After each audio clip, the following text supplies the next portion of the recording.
All right, welcome back to the show. I'm joined now for some one-on-one by Baylor head women's basketball coach Kim Mulkey. Kim, welcome and thank you for joining us. You're welcome. Kim, let's start with Pat Summitt passing away today. How will you remember her? How will she be remembered? Well, she was a mentor for me personally. I just could relate to Pat in so many ways. She was a country girl. When you heard her speak, she had that Southern twang.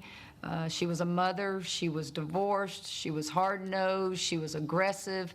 She was a disciplinarian. And she was just a coach that knew how to motivate players, and she worked hard. And I just had the opportunity to play for her in the '84 Olympics, and wow, what a summer that was. We talked earlier, we chatted over text earlier, and you talked about how Pat Summitt made it okay for women's basketball coaches to be hard asses.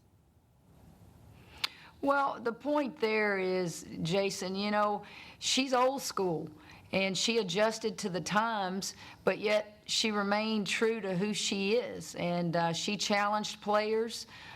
She challenged officials. She was not afraid to do on the sideline what needs to be done, but yet she also carried herself with class. She had character, and she was ladylike.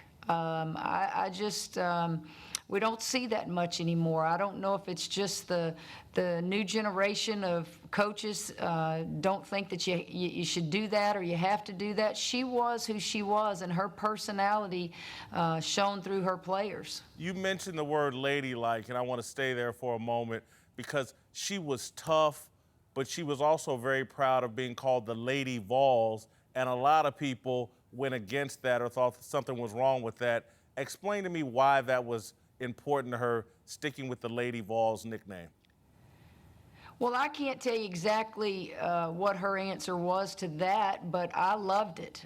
We're from the South, and that's not offensive to us. And whether it's Lady Bears, Lady Vols, Lady Texters, that's, you know, we just don't live in a world where that's a big deal. And Pat, you know, fought that with people, especially media, that thought it should just be Vols or volunteers.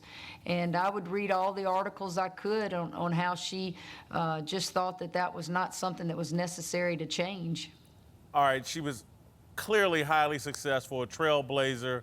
But one of the things that she was known for and will always be known for was her feud with Geno Auriemma and the UConn women's basketball program. Was that healthy for women's college basketball, for those two great coaches to have this public feud? Oh, I don't know. I think that I say this all the time. If we didn't have to compete against each other, we'd all be best friends. I think sports, competition, it brings out the best and the worst in all of us. And I'm not sure what their feud was. Pat was very classy and pretty much didn't tell people what it was on the outside. She had her reasons, and the bottom line is I saw where Coach Auriemma donated money to the Alzheimer's Foundation for Pat. So, you know, I just don't make much of that. I think feuds happen because of competition. I've become friendly with several women's basketball coaches yourself, Deb Patterson when she was at Kansas State, Marion Washington when she was at Kansas.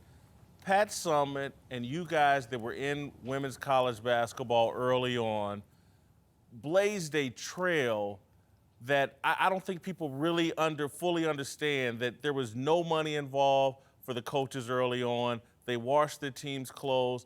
And now when we look at women's college basketball, in 1972, I believe 90% of all women's sports in college were coached by women. We get to today in 2015, only 40% of women's sports in college are coached by other women. What is going on here? How can Pat Summitt, Kim Mulkey, Vivian Stringer, all you guys blaze this trail and there's less opportunity for women as head coaches now? I don't get this.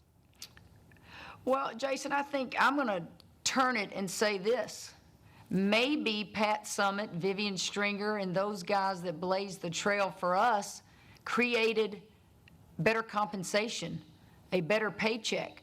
So that allowed the men to want to come to the women's game and go, wow, we can make a living now because of those women. Some women would probably tell you it's because you have the majority of your athletic directors being male.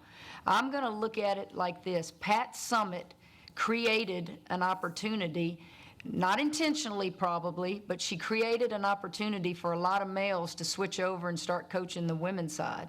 Is it fair, though, for so many women's basketball teams, now that there is great economic opportunities, is it fair for so many men to be head coaches of these programs? Perhaps you'll have to be political. I don't think it's fair. I don't think it's right. And I understand, and there are a lot of people that feel that way, but I'm going to say this. Go hire the best coach. Unfortunately, right now, the percentages have shifted. I don't want to go into any interview as an athletic director or as an administrator and have a preconceived opinion on what I need to hire if that's not the best candidate. Kim, really appreciate you taking the time. Wish you continued success at Baylor. Sorry, I'm sure you and Pat were friendly. At the very least, are probably great friends. Sorry for your loss. Thank you. It's a great loss to all of us who loved her, and it's a great loss to women's basketball.